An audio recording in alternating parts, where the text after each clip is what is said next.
coolest names in the Suzuki lineup. It's the V-Strom, the V-Strom 650. You got the 1050, the big one, and the new one, the 800, which is here behind me.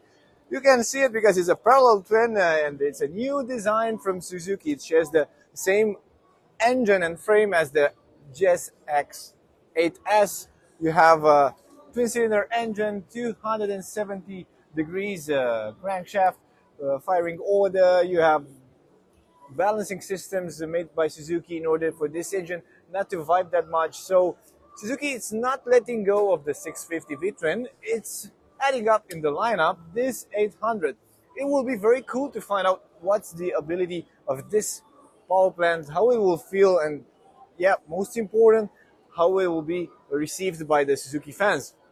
You have the same things that every adventure bike enthusiast will want. You have this 21-inch front wheel with twin discs, and most important, we get this high stance with this suspension, which is upside down. Everybody was wanting for the V-Strom to have this new suspension, the upside down, so you can work with it.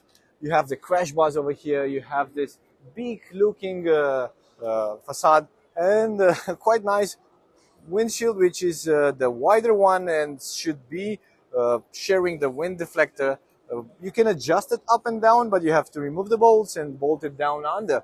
This is not my favorite thing to do, but yeah, what can you do? You have hand guards over here. You have a 5-inch TFT dash that offers lots of information. You also have the traction control, riding modes, and also ABS system that you can switch in between.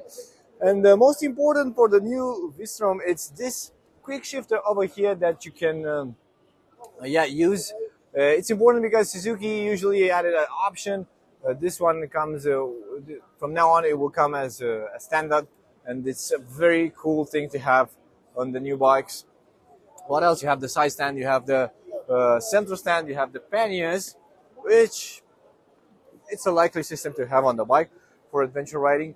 You have a wide, super wide handlebar with extra lights that you can add up. This is the full spec bike with all the options that you can add up.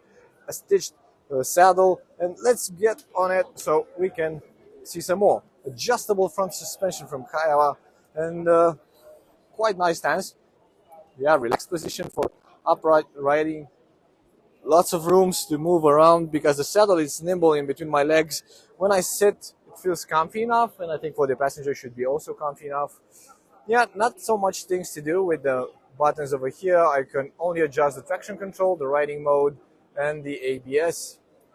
Otherwise, the fuel consumption should be close to 4.5 liters for 100 kilometers. You also get a USB plug over here in the front area. So yeah, it's quite adventurous. The looks are very interesting. What I like the most is that the suspension, it's upside down right now. You'll get a quick shifter and this 21 front wheel that will help a lot to do while going off-road. This is an important aspect.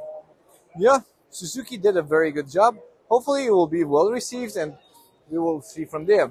For my experience, this headlight with 2 LEDs is not offering that much light, but we'll have to test everything and find out how good is this bike overall.